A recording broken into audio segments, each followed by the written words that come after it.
In November 2023, Wayne Christian, the Railroad Commissioner of Texas, sent a 3-page letter to the chair of the State Board of Education, in which he highlighted the economic benefits of the oil and gas industry to Texas and the United States. He attacked subsidies for solar and wind power, ignoring the $750 billion in subsidies that go to the oil and gas industry, inaccurately stated that the debate over climate change is far from settled, and claimed, rather remarkably, that none of the catastrophic events predicted in the last 20 years have occurred. Christian, by politicizing the science of climate change, is merely the latest in a long line of climate change deniers who ignore the reality of climate change science and the real harms that we're already feeling as a result of the changing climate. Climate change denialism has been around for decades, and the fight to control what students are taught has been a key effort by those who disregard or lie about the impacts of climate change to control the narrative. In the fight to mobilize communities around climate action, education has become a major site of disagreement. So, on today's episode, we're talking with students and educators all around the state about the state of environmental education in Texas. I'm Weston Twardowski, an instructor in and the associate director of Rice University's Center for Environmental Studies, and the associate director of Eco Studio in Rice's Sustainability Institute, and you're listening to Gulf Streams on KPFT Houston 90.1 FM, Galveston 89.5 FM, and Huntsville 89.7 FM, where we talk with leading experts and community leaders to better understand the environmental problems and potential solutions facing our community.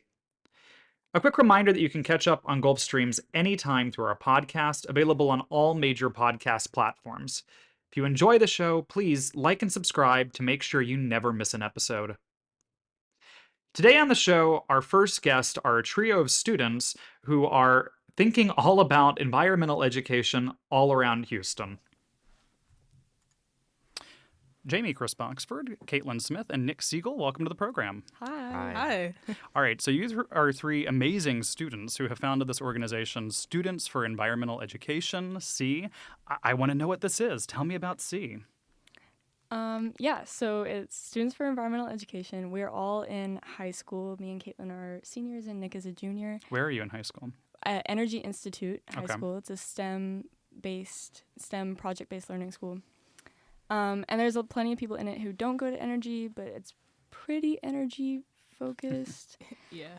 And we were originally a group.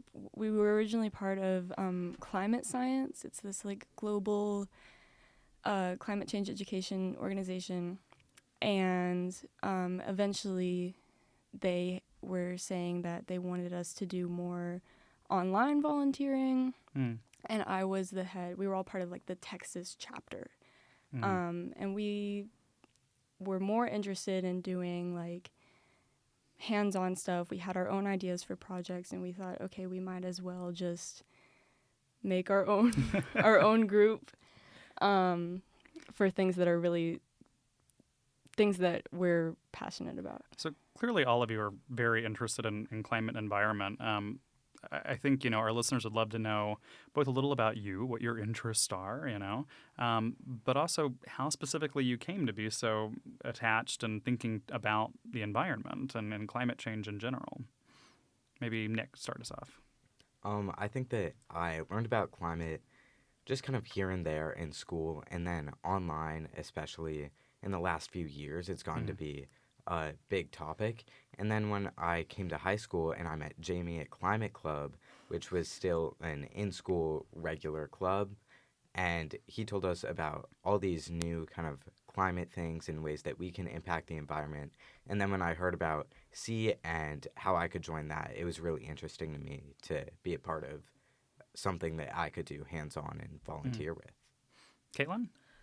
For me personally, my story is very similar to Nick's. I learned about the climate and the environment through school, here and there, but it wasn't until I got to high school and met Jamie, and through the climate club he started at our high school, and joining climate science, I think at the beginning of junior year. Yeah, is when I really started to learn about the climate and the environment, and really piqued my interest. So it wasn't really till high school for me personally. Yeah, I mean, I think a lot of us come to this in different ages. I'm Yeah. very impressed by high schoolers who are already thinking about these issues. It was not that on my radar at that age. Jamie, it sounds like this has been a focal issue for you for a long time. Yeah, so I was a part of climate science starting in freshman year. You remember Nabila Wilson? I do, yeah. Nabila was a student in a program I should flag for our listeners. Jamie and I actually first met when they took a program that I was running over the summer at Rice University. Yeah, so Nabila has always been in this like sort of environmental justice scene, and we're family friends and have a lot of mutual friends, and basically all my friends were doing climate science. And I was in that for 2 or 3 years before we decided to branch off and form C. And she's the one she was the head of the Texas chapter, and she then made me the head of the Texas chapter when she moved off to college. So tell me, what does that mean, the Texas chapter? What are the goals of C? What are you guys up to? Yeah. Okay. So Students for Environmental Education. We have noticed that Texas's environmental education is lacking, especially for younger students, elementary age. So one of the projects that we are the most passionate about is we started an eco club at Longfellow Elementary. Okay. And we work with this amazing teacher there. Her name's Miss Howell. And we go, last year it was every Friday, but now we go every Wednesday. And we teach these kids vocabulary words that they're just not learning, and about these concepts that they're just not learning about. Do you guys want to talk about like specific things that we've done? Yeah. Please. So I remember last week we did a biome bingo activity. Okay. So at the beginning of the club, we played a little rap song video that taught them the different names of the biomes, like tundra, forest, all these different things. And then we played bingo, where I had like a sheet of different hints for biomes, and I read the sheet out loud. And the kids had little M&Ms, and they and they marked off the different biomes that they thought it was on the bingo. Oh, cool. Okay. Nick, is there an exercise that Yeah. jumps to mind for you? We've also done a lot of stuff about how they can impact the environment. And one of the things we did last year was a trash and recycling sorting game. So we brought in all these different types of household materials that they may need to dispose of.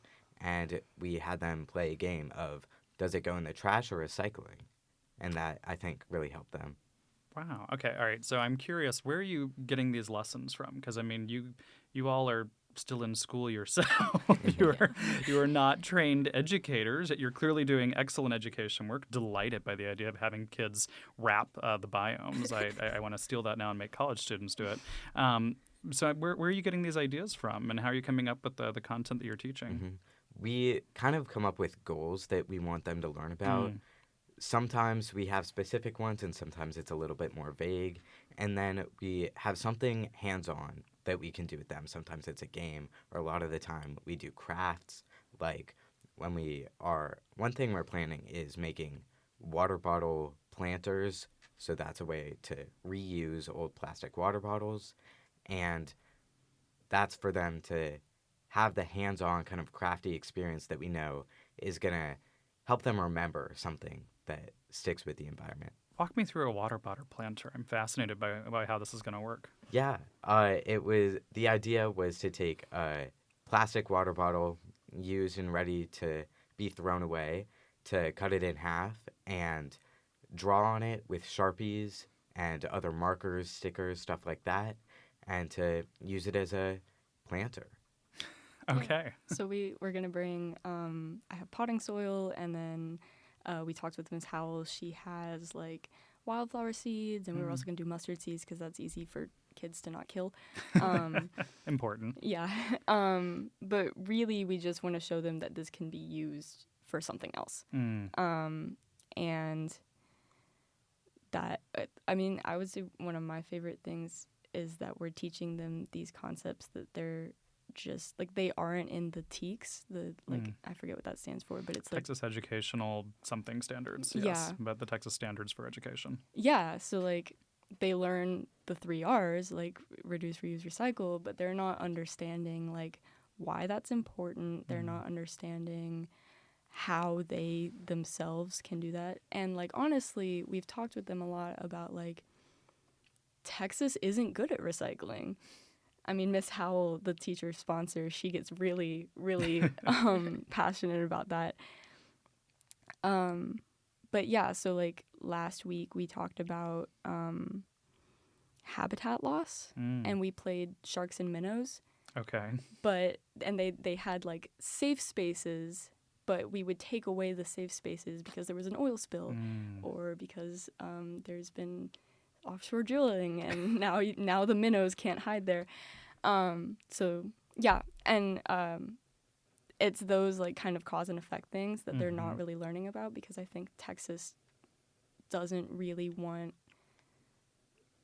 and I might say something controversial here, they don't want the oil companies to be at fault when kids are learning about these things. Like, Yeah, I mean, I can throw some academic weight behind you and say there's been quite a lot of good journalism and scientific studies demonstrating that uh, oil and gas, fossil fuel extractive industries not only directly pressure the Department of Education, but also have their own curriculum, right? We've seen Yeah. this really prominently in Oklahoma, where there's a lot of deliberate efforts of going into schools and educating on kids on the importance of fossil fuel, which folks can, have different feelings on. But it does feel like fair game that if we're going to let you come into schools and teach about the benefits of the fossil fuel industry, then perhaps we also acknowledge some of the drawbacks and some of the environmental consequences of the industry, which sounds like you're doing. And I will note, without any kind of formal support, it sounds like, but really just of your own initiative, which is pretty remarkable.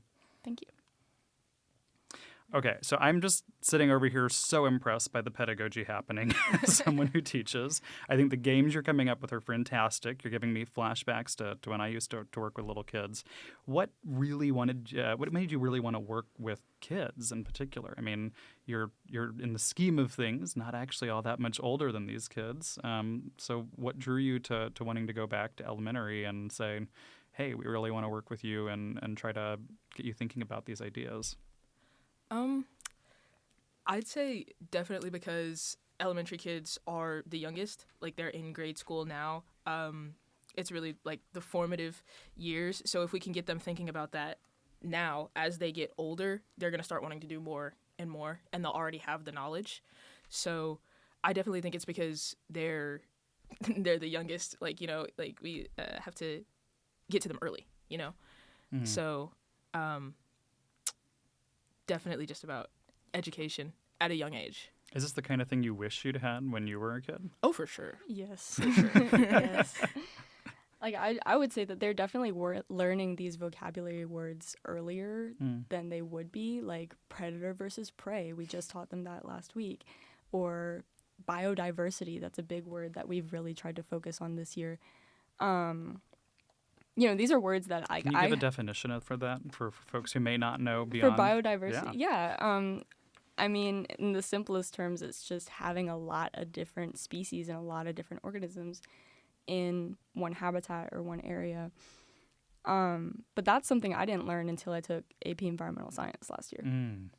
And I'll go further and say that at the high school level, environmental education is not where it needs to be either. I mean, we're very lucky to go to a STEM school that, well, first of all, is completely funded by oil companies. Second of all, has a pretty big focus on the environment. Like, we do a lot of projects about like green energy, and we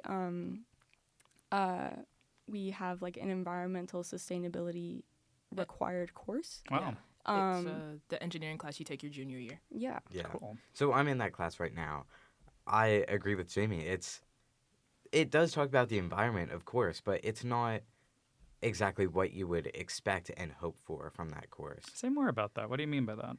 One of the projects that I'm doing right now in that class is talking about algae biofuel, which I think is a pretty cool thing and could definitely be really useful if we're talking about these new solutions to environmental energy. But we're also in a project-based school, so 4 of our classes are dedicated around one project. And I think that while we could be spending a lot of time on this cool biofuel, we're also working a lot on the project for the general grade. Mm. And I'll add, like, we're one of the only schools in HISD that has this course. Like, and there's how many high schools in HISD? Like, A lot. a lot.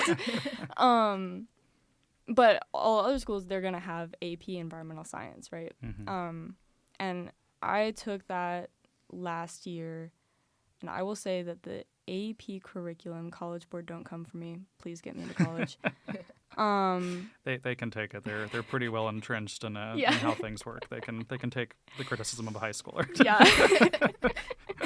Yeah. I will say that it had a very heavy focus on the idea that climate change happens without human interaction. It, like, there was a whole I'm sorry, what? Yeah. So there was a whole, like, part of the AP curriculum Uh-huh. just talking about the different ways that the climate can change even without the burning of fossil fuels. And we spent probably 3 months on that. Out of how long is this class? It's the whole year. It was I was mad. I was very mad. And granted, we did talk about the way fossil fuels can change the climate, and we did talk about there was a lot about agriculture, which I really appreciated, and about how dangerous agriculture can be. But the fact that we had such a heavy focus on the way the climate changes without human interaction, it made me mad, and it made me want to change things. So I'm assuming a class is basically 9 months long. Yeah. So about a third of it was spent on certainly climate has changed over millennia, over millions of years. This we know. This is established fact. How much time was dedicated to human-driven climate change, which is a separate phenomenon?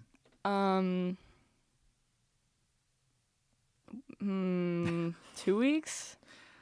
Okay. I mean, like, it was an idea that was present in most of the topics, like, especially about agriculture and especially about, like, things like mining.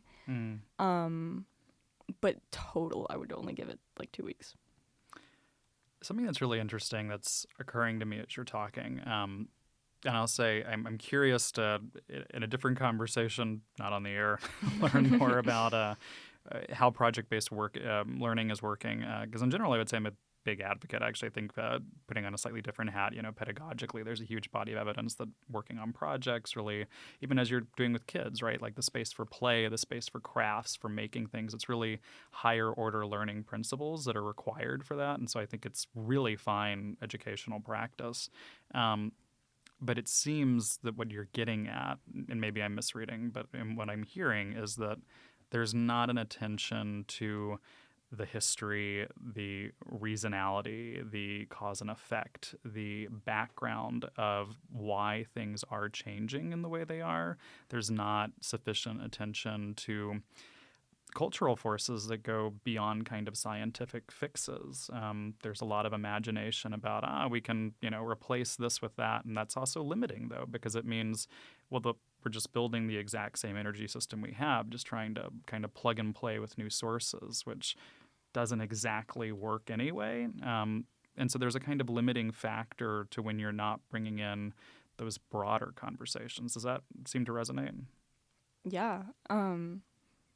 And I'll also add that we're not really learning about, like, the way it impacts us. Mm-hmm. Like, I think as Houstonians, we're very heavily impacted by climate change. And I think one thing that we try and get across with our work with the smaller kids is these are kids who have all been displaced, or, yeah, probably always been displaced by a hurricane or flooding or power outage. And one thing that we're really trying to get across with them is, like, this impacts you. Like, climate change impacts you. And even in Climate Club at Energy, at our first meeting, and Nick is now president, but at our first... Congratulations. Thank you. At our first meeting, we asked, like, I asked the group, like, how does this impact you? And they said, oh, like, pollution can harm your lungs. And that was really the only thing they could focus on because that's what they had learned in school. And I was like, yeah, okay, whose power went out during Beryl? Like, this impacts every part of your life. Oh, uh-oh. The endless alerts. Okay. Make sure these are on silent. Can you just say that last thing again really quick, Jamie? Yeah. Climate change impacts every part of their lives, every part of our lives, especially as Houstonians. And I think that's something that we're really not learning about in school. You know, I'm really impressed that as young Houstonians, where we feel these issues and we talk about them, and they are very present, that you're already aware of this in high school. I think this is actually a perfect segue to something I wanted to ask you about around. There's a lot of news nationally, particularly focused on younger folks, around climate anxiety, climate grief, these kind of conversations of the psychological toll of climate change, especially on young people and kids. And I'm curious about, one, how that impacts you personally and the things you maybe do. Seems like this might be an answer to address some of those feelings if you have them. But also, are you seeing that with the kids that you're working with, and how do you navigate that? Because I think what you're doing is really high order learning, but it's also really tricky working with little kids and trying not to scare or depress them while simultaneously trying to say, this is the world we're in. So I'd love to hear about, first, your own kind of experiences, and then some of how you've been doing that with the kids. Ooh, I definitely say it is really easy to get in that headspace of like, oh, it's all doom and gloom, like we're all cooked anyway. But I just have to really remind myself that there are things that I can do, and there are things that people and experts are doing to actively try and help or mitigate the issue. So when we're talking to the little kids about it, we really make sure to say like, hey, yes, this is happening. Yes, it's bad, but also it's not all just horrible. There are things that people are doing. There are things that you as kids, like even though you're only 7, 8, there are things that you can do as little elementary schoolers. So we tell them this is the reality, but this is positive, and here's what you can do. Yeah. Mm-hmm. I think that climate anxiety is definitely present on our Climate Club interest forum for the school club. I think we had a question that was, are you worried about the climate? We didn't get any answer that was not at all, right? So it is something that we're passionate about, and making sure that people know that there are solutions present. There's a lot of things that we can't do much as high schoolers, elementary schoolers, but educating them that there is an issue and there are also solutions is something that's important to us. Absolutely. Over the summer, we did a workshop at Girls Rock Camp, Houston. And this is a camp that I've been attending for a long time, and it was really great to do a workshop with them. And we showed the older kids, so like the middle schoolers, this presentation of, it was a presentation with a list of like ecofeminists and like all of these really cool environmental justice advocates, people who had been like really fighting. Yeah, I think it's important to show, like as Caitlin said, like I think it's really important to show them that there are people here for us.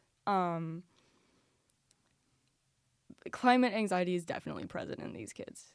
Really? Yes. 2 years ago when we were still climate science. How old are these kids again? You said elementary, but these are like... These are third graders this year. Last year Okay. it was a wider range of like second through fifth graders. Wow. Yeah, last year we read this book. It was geared towards children. It was a children's book written by climate science, and we read to a group of Coulter Elementary students. These were second graders, and it was about acid rain, and it freaked them out, and I felt really bad. But like the thing is, like kids, they're so full of curiosity, and they want to know so much, and I think that curiosity also fuels this anxiety, and they had so many questions about like, well, who's fixing this? And wanted to say your government.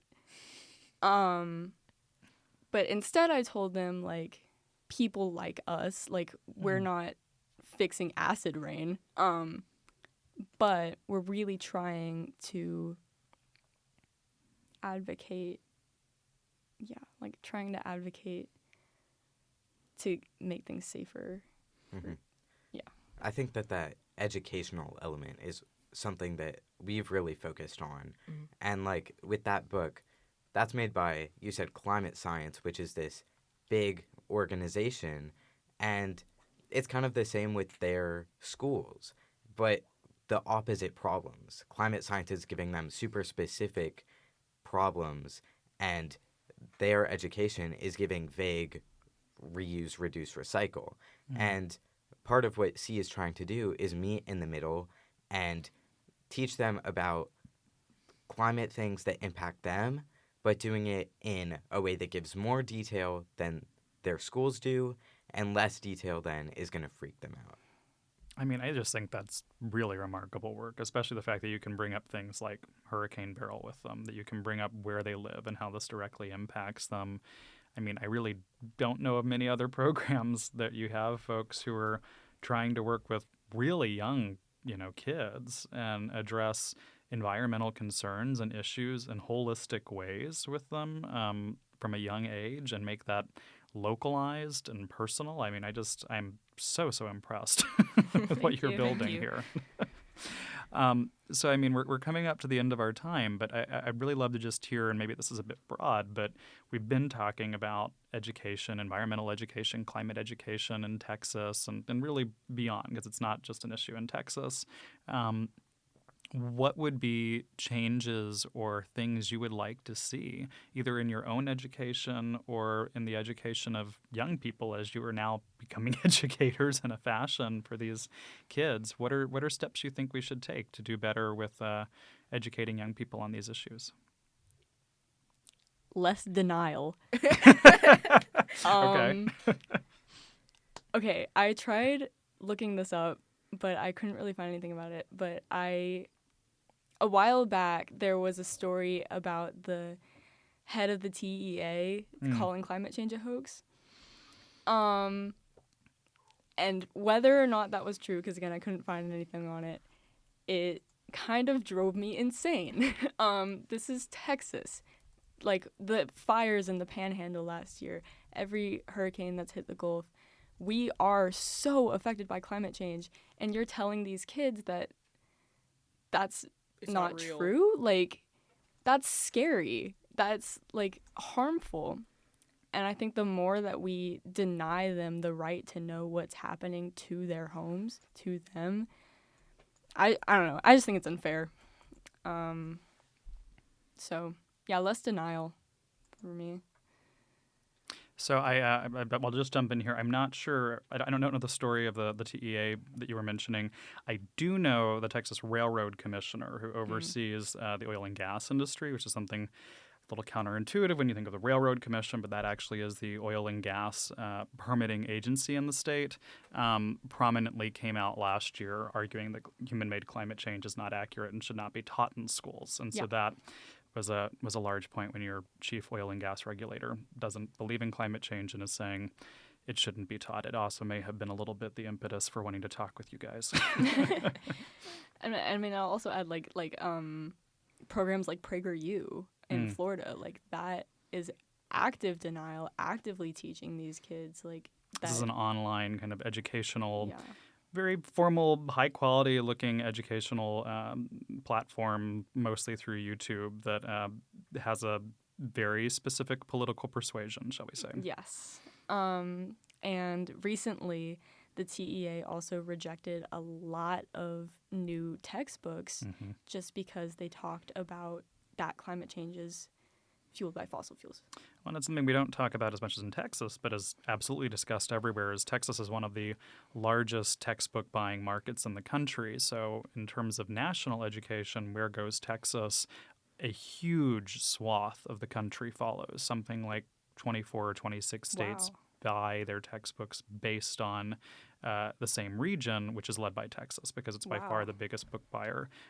So Texas has an outsized influence on national education around these issues, and it's something that I think you're spot on. If we were actually to rethink what Texas education looks like and bring in more environmental conversation, more awareness of contemporary human-driven climate change realities, I mean, that would be a major shift in the way we're educating young people nationally. Yeah, I did not know that. That's that's really crazy. I didn't. Yeah. Nick, Caitlin, anything you wanted to throw out? In terms of what I want to see Mhm. education-wise change, personally, at an elementary school level, definitely more than just the 3 R's. I would have loved to learn more about you know, biomes and different habitats and territories, and just a little bit more detail, not too much detail, in terms of like cause and effect. And this is the reason why this happens, and this is the reason why this happens. And definitely when I get to high school, more than just my apes class. And I'd rather not spend 3 months talking about how climate change is natural. I'm assuming APES is AP Environmental Science. Yes, sir. Yeah. Sorry. No, Sorry. you're good. Just, yeah. For those who weren't following the acronym, wanted to throw it out there. Nick, anything from you? Yeah, just more education about what we can do and what's really causing this stuff, because they can give these broad topics, but it doesn't really count unless they're telling us why natural disasters are occurring more and what we can do to try to stop it while we still can. I think that's a great place to stop. This has been a fantastic conversation. Jamie, you look like you had one more thing you wanted to I jump did. in with. Just one more thing. I really think it's important to talk with students less about like climate change is your fault because you're not recycling, it's your fault because you're driving a car, it's your fault, and really talk about we have all these corporations, and we have things like the Kyoto Protocol and the COP that These are larger national conferences dedicated to Yeah. trying to resolve the climate crisis. Go on. yeah that and like we're not learning about those things, and except for I learned about it in AP Environmental Science. I think it's important for younger students to understand that climate change isn't your fault as an individual, which I have seen a lot with kids our age. Kids our age really seem to think like, okay, I just need to take the bus. Like, yes, and we can push our governments to do more. We can push our governments to that's it. We can push our No, governments. I think that's a great play where it's a regular topic we bring up on the show as well. Is if your classmates want to take the bus, it would be nice if they didn't have to take 3 different buses to get to school, and it didn't Yes. take an hour and a half. And like these are structural concerns where these are bigger issues than one person, and exactly we can't fix it. Doesn't mean we can't educate ourselves. Doesn't mean we can't engage and try to intervene in the ways we, as all of you are doing right now. This incredible work. But certainly it is also bigger than us, which I think sometimes sounds scary, but I really always, when I'm talking with young people, mean it to be take it off your shoulders. Yeah. It is not solely on you to solve this problem. The only way we do it is by all sharing that burden together. Well, I am just so impressed with the work you're doing and so grateful for you taking the time to come and chat with us today.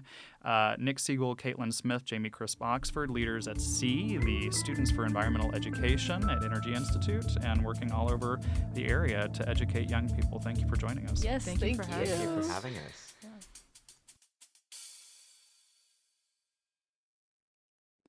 We'll now go to our researcher, Alex, who conducted an interview with Dr. Judy Dickey, who's been working with the state's climatology office and thinking very deeply about these questions around education, climate change, environmentalism, and what young people in the state are being told and taught in their classrooms. In the months leading up to the presidential election, one of the major political issues is education. Particularly, environmental education is and has been on the political radar. In Texas especially, the education of climate change and the role of fossil fuels is treated as taboo, and it's prompted the removal of chapters in various school districts' curricula. Even here in the greater Houston area, there are representatives who have voted to remove chapters on climate change because it's not an established science or it shouldn't be framed as human-driven. With the amount this debate has become politicized, we're going to hear today from some of the people who are working at the forefront of climate education. I'm Alex Little, one of the researchers for Gulf Streams on KPFT Houston 90.1 FM, Galveston 89.5 FM, and Huntsville 89.7 FM, where we talk with leading experts and community leaders to better understand the environmental problems and potential solutions facing our community. A quick reminder that you can catch up on Gulf Streams anytime through our podcast, available on all major podcast platforms. If you enjoy the show, please like and subscribe to make sure you never miss an episode. Today, I'm going to delve into the debate that has become of environmental education. My first guest is Dr. Judy Dickey, an instructional associate professor at Texas A&M's Department of Atmospheric Sciences and Meteorology. Dr. Dickey was actually recommended to me as a guest by the Texas State climatologist, Dr. Nielsen Gammon, who is her postdoc advisor and felt she had great expertise in the matter.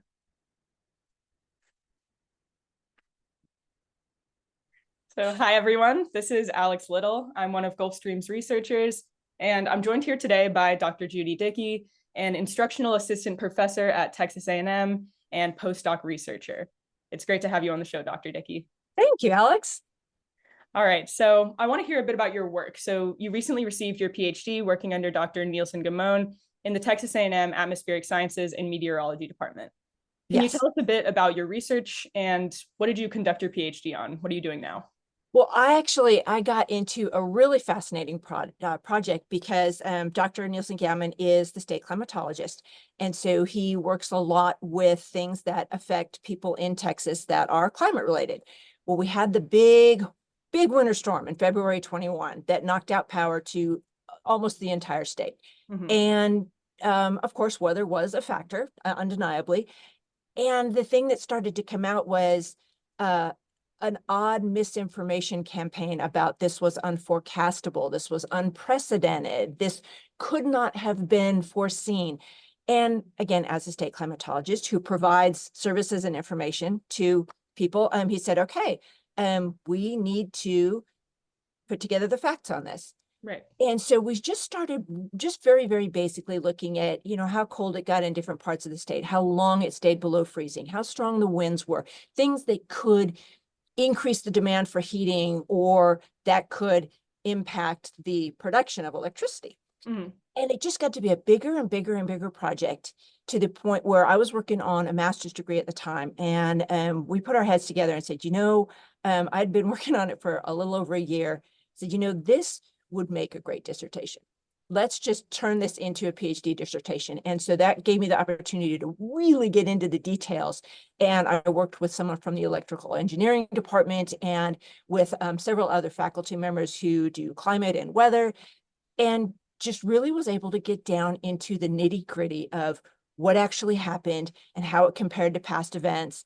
And maybe perhaps our electrical production should have been a bit more robust, and it, it wasn't an unprecedented or unforecastable event, but we spent a lot of time making it bulletproof because we're working on publishing chapters from the dissertation now, and we don't want it to be something that becomes controversial. We want to make sure everything is fact-based and evidence-based, and all of our analyses are defensible, so that if it ever comes up as an excuse to maybe winterize our electrical system, which kind of seems like a good idea, then people could point to that and go, hey, the research has been done. Right. That's excellent. And, it's great that y'all are making your research kind of bulletproof and focusing so much on making sure it really can't be disputed, given that climate change is such a controversial, for lack of a better word, issue right now. Yeah. And so as someone who has dedicated their career to studying climate change, I'm sure that's a really frustrating thing for it to be so politicized. And one of the major debates right now is if climate change is even real, if it is, what's causing it. So it would be silly of me to sit down with a climate scientist and not ask, what does science say about climate change? Is it real? What is it? Of course it's real. And what's it's one of those, the fact that it is controversial is a bit frustrating because, I'm an older person. I've been around for a while. And that science is now based on your political affiliation. boggles my mind. Right. So yeah, the climate is changing. Of course it's changing. Yeah, and it is absolutely due to human activity. There is a natural component. The Earth's climate has always changed, always will. It isn't stable. But what we're seeing now is not natural variation. It's human influence, and it's absolutely greenhouse gases. And yeah, it's a little frustrating sometimes because I do still encounter folks who have been told that it's all a big lie. And it's just science, it's facts and evidence, it's observations. Of course, the climate is changing, and of course, it's due to humans. Right. Yeah. And well, the debate's kind of made its way to school districts. Yeah. Of course, you work in Texas. I'm sure you are aware of how, school districts have accepted or lack thereof climate science. And uh, so districts have been voting to remove chapters even on their textbooks. And they've actually kind of cited that they're too consistent with themes that humans are causing climate change. And that's actually something that was said by Pearland Representative Julie Pickering. So in fact, Cypress Fairbanks ISD recently, actually the third largest school district in Texas, located just northwest of Houston, they actually just voted to remove 13 chapters from their curricula in May on topics ranging from biology, environmental science, earth systems, health science theory, and principles of education and training. And so in addition to being a climate scientist, I understand that you are also a former high school teacher. And so I thought you were the perfect person to ask, given your experience in these positions, what do you take of these emissions, and kind of what do you believe to be their consequences? I think it's tragic that in a science class, which is, okay, science, it's the study of how the real world actually works at its simplest. That's what it is. We're teaching kids how the world they live in actually physically works. If you remove content, how do you teach how the world really works? How do you train, especially high school students, to deal with their actual world, their reality, if you're removing that from the curriculum? And it's very frustrating. The high school, I taught high school in Florida, and I taught earth and space sciences and biology. So we had the evolution debate, we had the climate change debate. It's frustrating. It's frustrating as a parent, as an educator, as a scientist, to know that there are districts, not small districts, big groups and groups of high school students who are not getting accurate information on how the real world works. I mean, it's just that straightforward. And I got to be on a review panel for Texas earth science textbooks. Oh, And the wow. books we reviewed, for the most part, were wonderful, were great. They did a wonderful job of presenting climate change as just a matter of fact, as just here's what is actually happening. Mhm. And I understand some of those books were not adopted because they presented climate change as just a matter of fact. It's frustrating. It's aggravating. A lot of these kids, high school kids, are not going to go on to college. This is the best and last education they're going to get.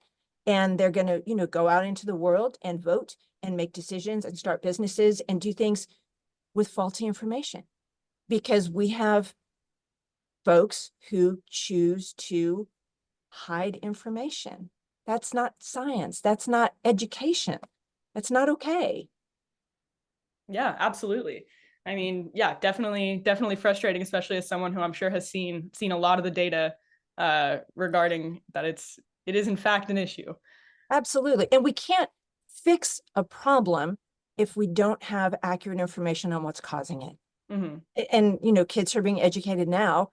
Everyone knows we're just pushing this problem farther and farther down the road. They're not going to be able to address it in a way that actually fixes the problem if they've been denied the information they need to understand it. Right. Right. Well, so it's clear that education has the potential to shape our community's futures, and I'd imagine that's why a lot of educators get into teaching in the first place. So can you just tell us a bit about the impact our curricula has the potential to make on our students, and why is it important to teach things like environmental science rather than consequences? it's important not just to teach the information. I mean, that's foundational. You have to give students the raw content. Right. But in science education, it's equally as important to teach them how to learn, how to gauge the accuracy, the reliability, the trustworthiness of that content. That's a big part of science education. If you take that step out, you just flat say, okay, we're not going to include chapters on climate change or whatever it is you feel is controversial. We're not going to include that chapter. Well, you've taken away the opportunity for those students to learn how to vet information, to learn how to judge if a source is reliable, if information is accurate, if information can be trusted. And beyond a science classroom, that's real life skills. You know, we live in a world where you can get any information you want anytime you want it. Having education on how to determine what information is real or trustworthy is vitally important. And we're removing that from our curriculums. So it's, in my mind, it's not just that they're losing source information. They're losing education on how to use that knowledge, how to use that observation, that fact, that evidence. That's crucially important too. You know, we talk about, oh, they need critical thinking skills. Well, you're removing that. You know, if you don't trust a student to determine what information they can trust and what they cannot, you're taking away the opportunity for them to develop those critical thinking skills. Right. And I think this is something that's, you know, especially prevalent right now during kind of campaigning, and, you know, especially related to the climate, where the climate is such a big political issue. We see a lot of campaigns, you know, even spreading fake news about the climate. And I'm sure that's really upsetting to see. Absolutely. And I used to, you know, like most people my age, I used to be on Facebook a lot, and I used to rebut that. You know, I'd see someone post something false, and I would, you know, cite an article, cite a study, show them who was paying for that information that they were relying so heavily on. But it just didn't work. People don't want to be corrected. They don't, you know, they don't want to know what's real. And again, I think that goes all the way back to, you've got to get these kids in middle and high school with the idea that you have the ability and the right to judge where that information is coming from and if you should believe it or not. Not, you know, it shouldn't just be a teacher told you, or, you know, a politician told you. It should be, you looked into it and you recognize where it came from and what might be behind it. Kids need that. They need to understand that. They need to learn that. Right. Yeah. And I guess you kind of touched on, you used to revote the kind of Instagram or Facebook, you know, false news. Yeah. And I guess that's obviously something that's very, I want to do that all the time too. But you said it isn't always the best, most effective method. So what can we do as the average citizen? You know what I try to do now more is, when something comes up, you know, the summer is so darn hot, you know, things like that come up. I try to not be disingenuous, but try to build on that. You know, golly, you're right. Wow, we've all noticed how things have changed. Gosh, you know, it is interesting how much warmer it is than it used to be. It is interesting how, you know, it's so much harder to keep your air conditioning, to keep your house cold. I figure no one likes to be corrected. So if I can start by agreeing and saying, wow, yeah, you're right. Everyone's noticed this is happening. Just try to approach it that way. Because you know, I was at an event on campus a couple of years ago, and and we, you know, everyone's making cocktail party talk. You know, what do you do? What are you studying? Da, da, da, da, da, da, da. And I was talking to a gentleman and said, yeah, I'm getting my PhD. And, oh, what are you specializing in? I said, well, I'm working on how, you know, how climate change is altering weather patterns. And he paused for a minute and he goes, you don't really believe in that, do you? As someone who's doing their PhD. I just told you that I'm a climate scientist and this is the topic of my research, and you think I'm faking it. And I just, if that aspect of it bothers me as someone in STEM, because I would love for more kids to get into the sciences. I would love for more kids to get into math and engineering. They're hard. So, high school kids don't want to do hard things. But it occurred to me, why would you want to go into a career field where everyone thinks you're lying? Why would you choose a path that's going to be really, really hard when people are going to go, oh, you're just a used car salesman. You're worse than a politician. I don't trust what you have to say. I thought I can kind of understand why kids would not want to go into science, because they're being told scientists are liars. That's not okay. That really got me thinking that, wow, okay, so there's a not insubstantial group of folks who think that we as scientists are just making it up. We're just trying to fool them. Wow. Right. And I think as a student studying science right now, I'm studying environmental science at Rice. I think it's, that's even on the flip side, kind of an incentive to go into sciences. You have one great mentor, you have one great educator who convinces you that science is real. And then kind of it can become an incentive for you to maybe, I will work to help people actually believe this. Well, wouldn't that be great if science became that career field? Like, people say, I'm going to be a doctor so I can help people. I'm going to be a social worker, a lawyer, a teacher, because I want to help people. Wouldn't it be great if that became science? Right. I need to get into science because I want to help people. Yeah. And scientists are the ones who are going to do that. Yeah, we need to get that word out there. We need to start promoting that. Yeah. All right. Well, it's been excellent having the opportunity to, hear a bit about your work and about the importance of environmental education. Again, this is Dr. Judy Dickey, an instructional assistant professor and postdoc researcher at Texas A&M. Thank you so much for joining us. Thank you so much for having me. This was delightful. This was delightful. All right. Bye-bye. Thank you. Bye. For how to get involved this week, go vote. There's no more central function we hold as citizens, and there's no better way to foster real change for our local communities than making sure that you put in office elected officials who best represent your beliefs.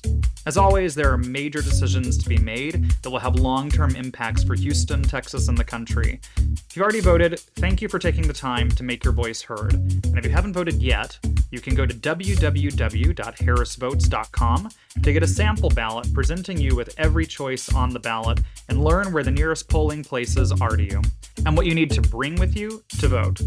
Vote centers are open tomorrow, Election Day, from 7 a.m. to 7 p.m. See you at the polls. Up next time on Gulf Streams, we'll be talking with New York Times bestselling author Jeff Vandermeer. He's the author of the Southern Reach trilogy, and we'll sit down and talk all about the role of science fiction in understanding the world all around us. If you have questions or ideas for what you'd like featured on Gulf Streams, leave us a voicemail at 713-348-4081 or email us at westonT@rice.edu. A quick reminder that you can catch up on Gulf Streams anytime through our podcast, available on all major podcast platforms. If you enjoy the show, please like and subscribe to make sure you never miss an episode.